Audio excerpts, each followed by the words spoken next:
So I'm not sure how I'm going to review this book, mainly because I don't usually review nonfiction books.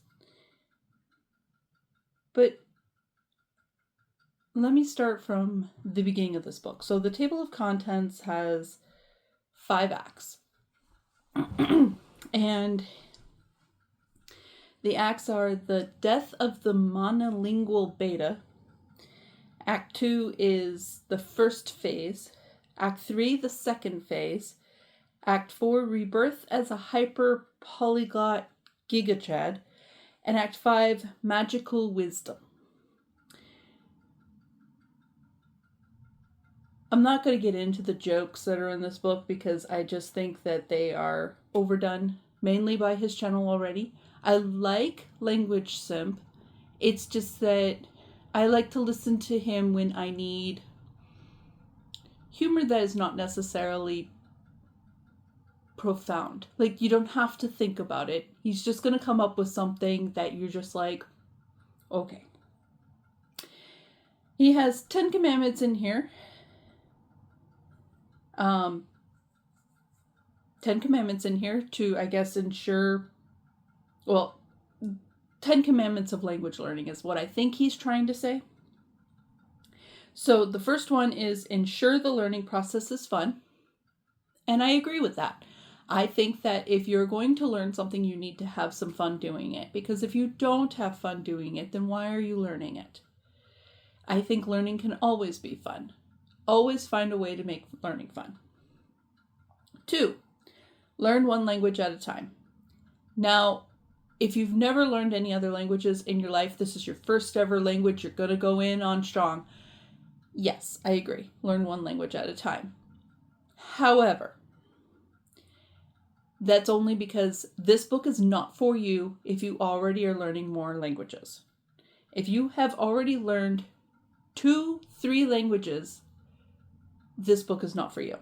Now, if you have not learned all the way through into a second language or a third language and you just want to dabble a little bit, again, this book is not for you. This book is for those who have never touched a language learning book in their life. This book is for people who have just come into this language learning atmosphere that we are all in. If you've never followed Steve Kaufman or Luca Labriello, trying to think of a few others off the top of my head. If you haven't followed like Days and Words, his name is Lamont. If you haven't followed any of his videos, if you are new to language learning in general, this book's for you. This book is going to give you all of the advice that you need to start your day and your life with language learning. This book is not for you if you've ever gotten even more than greetings in a language, because this book is just going to be nonsense to you. Number 3, don't learn a language for the wrong reason. Unfortunately, I want to say that a lot of people are like, oh, well, I'm going to go watch Japanese anime and learn Japanese. If you want to, do it. Because honestly, the only reason I ever learned Japanese at first was because I wanted to rebel against my parents who didn't want me to learn Japanese. Learn Japanese, I watched TV in Japanese, and I lived in Japan for 4 years. Number 4, study only 10 minutes a day. No. And he puts this in his 10 commandments, but then later on in the book, he tells you that that is wrong. He's not actually studying for 10 minutes a day. He just says that he wants you to study. He wants you to study for as long as you feel the need to study, which is like ridiculous because you're not going to get any level in any language if you sit there for 10 minutes only every single day going, okay, I got my 2 sentences in, they're in my head, I'm good now. You're not going anywhere. 10 minutes a day is not going to get you anywhere. Then he says, focus on what is important. Yes and no. So I get what he's saying, because when he gets to this point in the book as well, the focus on what's important, he's telling you to focus on how to greet yourself, not the colors. How to tell time and things like that. They're all great. But you really don't need to learn how to count really high unless you're doing money. Now, doing money is also very important though, because as soon as I got to Japan, I had to immediately go out and buy clothing because they lost my suitcase on the airline. So my suitcase went to Korea.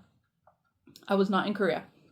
So because my suitcase was in Korea, I had to go out immediately to the shop and go buy clothes. I had to buy deodorant.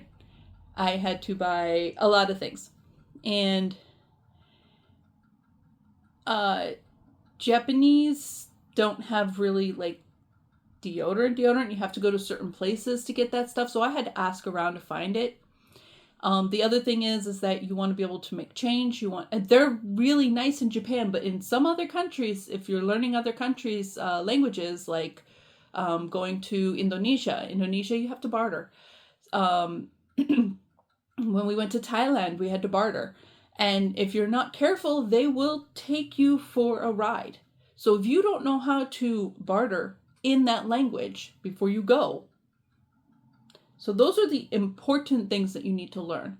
Now, do you need to learn it today? Of course not. If you're starting the language today, you don't need to learn today. Today, you need to learn how to say your name properly in the language, and you need to be able to greet yourself. You want to do things like make sure you can have a conversation in that language. Learn a language just because it's very popular. You're going to have a miserable language learning experience. That's not true. I mean, yes, you won't have the same passion for the language, but there are things in that language that you could probably find a passion for in. If you like cooking, go and find cooking videos in that language. Now, you're going to get a niche base of like vocabulary, but you can go and find you can go watch TV shows. Like if you're into martial arts, most languages and countries have their own form of martial arts or some form of exercise arts that you can go and watch. And they base their own movies and TV shows off of them as well. When I was learning Indonesian, I actually found the Indonesian version of The Karate Kid. And I watched that while I was doing dishes. Because I have to do the dishes anyway. And because it was good practice to hear the language. The only reason I was learning Indonesian was because I was playing a video game. And unfortunately, I got into the clan with Indonesian speakers. I had followed my friend over, who we originally were in a French clan, but that clan disbanded and we had to find another strong clan so that our group of castles would not die. It was an online role-playing game, multi-player role-playing. I don't know how to say it. Anyway, you know what I mean. And so I decided I was going to learn Indonesian so that I could talk to these people without worrying about whether or not the translation was working correctly in the chat. And so I did. And that's what you do, if that's what you want to do. Again, his book is not for me. His book is for people who are not learning a language yet, who want to learn a language. If you feel you need a boost in like some humor, you haven't seen everybody else's language learning ideas on the internet, or you're sick of watching people's language learning ideas on the internet that come with the caveat of buy my book or buy my language learning program if you want to learn more, all that other stuff, fine, go buy the book. But honestly, I don't know. I don't think this book was for me. I don't think it was meant for me. Again, he reiterates all of his jokes. Gigachad, American language, freedom language, he calls Duolingo Luodingo, things like that. If you're into his humor, go buy the book. If you want to, help him, I'm sure he gets a lot of money off of his YouTube already, but if you want to help him, go buy the book. Like I said, I think I spent about $20, and it's a digital copy only. It is only on my phone. So, yeah, it's not for me. My next book review will be a fiction novel. I will not be doing any more nonfiction for the next 2 reviews. So if you want to come back for those, I'll see you then. Thanks for watching.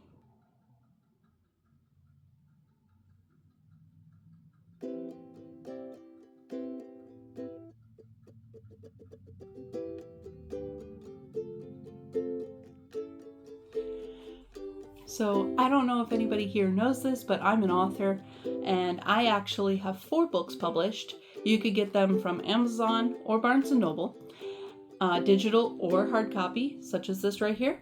This one is my memoir on PTSD. Currently, I have not translated them into the other languages that I speak and know. That is a personal preference due to the fact that most people in the world prefer English books currently. If you want me to translate my books into a language that you speak and know, put it down in the comments. I also want to hear back on what you think of my review of the current book that I reviewed for this video. All right.